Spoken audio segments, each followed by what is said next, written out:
Hello everyone, this is Tarot Between Sisters. I'm Lady Phoebe, and today we're going to do a daily oracle read. We did, oh buddy, okay. It's a thing now. It's a thing now. And this is William. This is my little pug William. Mwah. I wanted to use this deck again because yesterday it was just such a beautiful, soft, quiet message.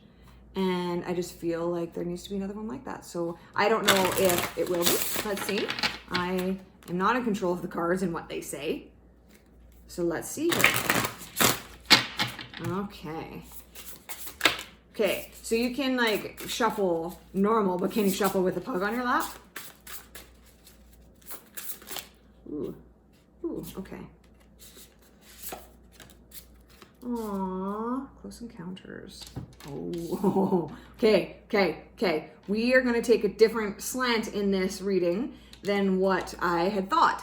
But this Close Encounters, okay, right away, I am thought of aliens, right? Like Close Encounters of the third kind, Close Encounters of the fifth kind. Just a heads up to y'all, there are aliens. How can there not be? Mathematically, it is impossible that we are the only beings in this whole universe. Mathematically, it's impossible. So let's just get out of the way, okay? There's aliens. Shocker.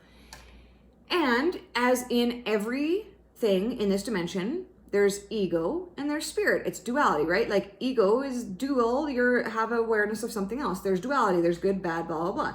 There are good aliens and there are not so good aliens.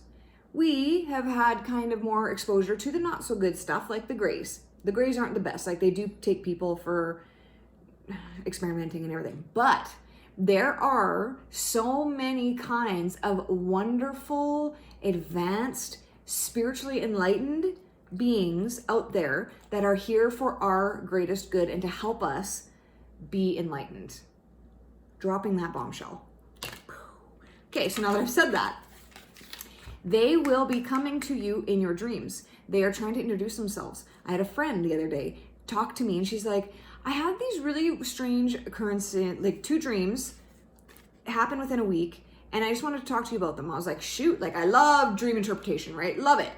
And so she starts talking to me and I was like, oh my God, you had aliens visit you in your dreams and they're introducing themselves to you. And I said, what was the energy of it? Was it like exciting? And she goes, yes, it was so exciting. And it was like this new. And I said, okay, they are introducing yourselves. This is a thing because we are going to know worldwide that this is a thing soon enough. And so they want to introduce themselves so that there's not fear when that happens.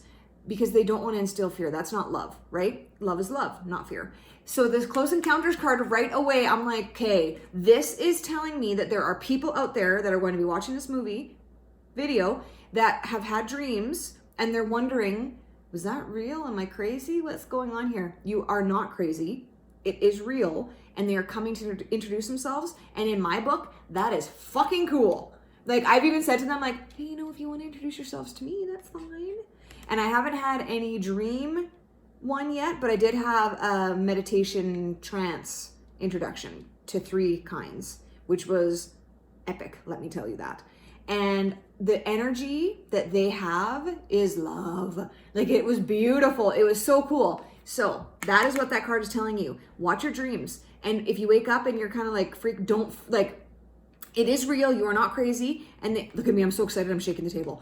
You are not crazy. And even the fact that this card came up right now is telling me that a lot more people than my friend are having these recurring dreams.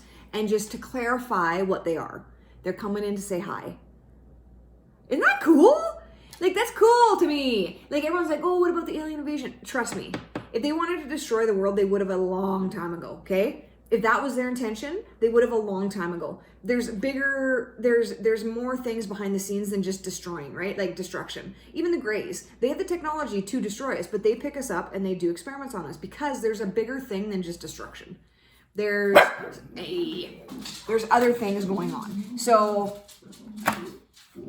watch your dreams, man. And then, okay, I think this whole reading is about aliens. Because now that I'm on that train, look at Great Big Love, and I just got total goosebumps on my scalp.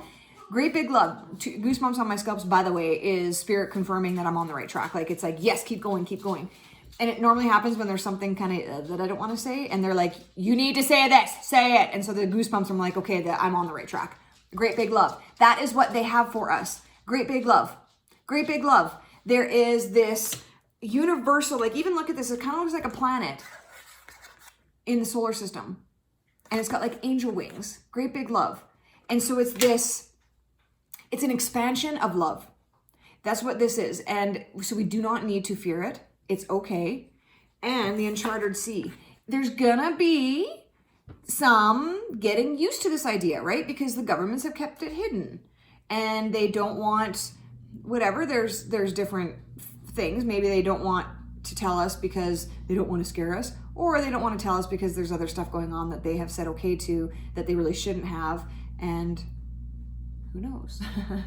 I'm not saying either one. But what I am saying is that there's going to be some growing pains, right? When you have your beliefs shooken to that extent, it takes a second for you to find your footing again and to feel safe in what you once thought was the way things were. When something like that happens, it's a pretty big adjustment.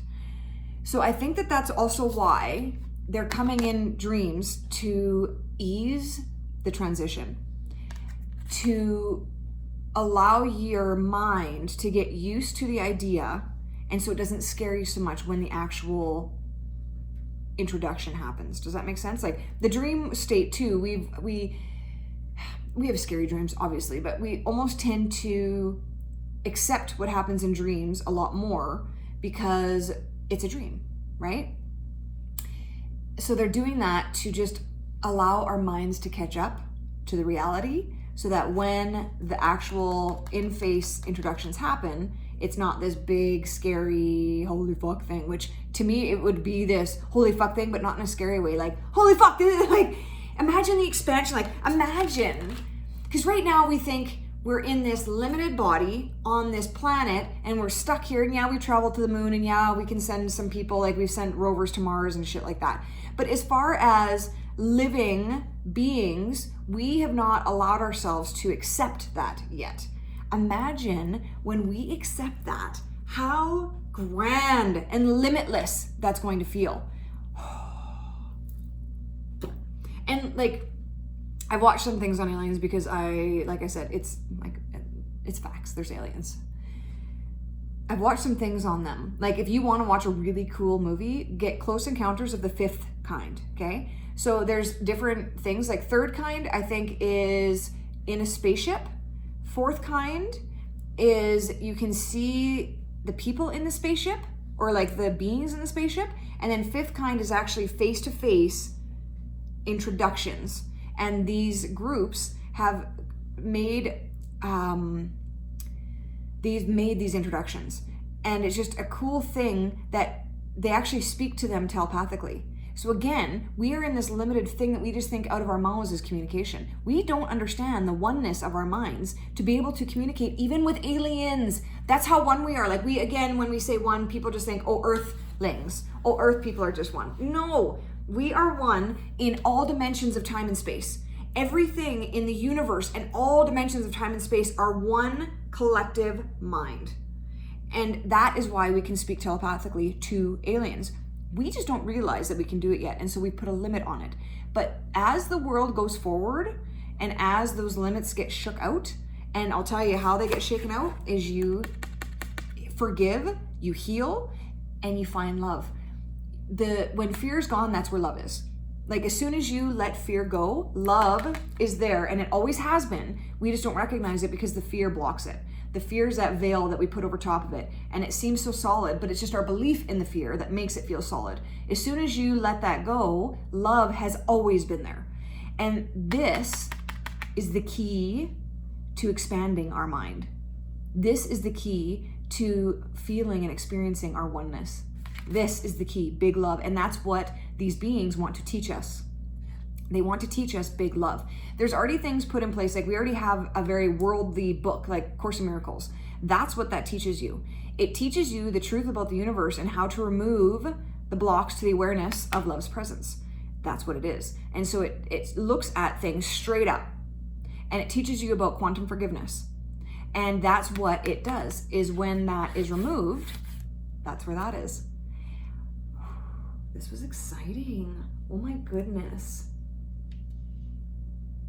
This was very exciting. I think that this, like, I haven't made the video yet, and I don't know why I haven't, but I've been waiting for the right time. I think this is the right time. I'm gonna end this because I want it to be its own video.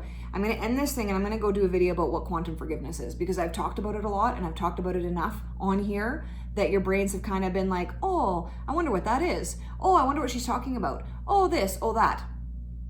So I'm gonna end this now, but this was like, okay, I did not in a million years think that this is where this reading was gonna go. And I'm so here for it. I am so here for it. So here for it. Okay, choose love, then choose love again. Be compassionate to yourself and be compassionate to others. Mwah! Bye.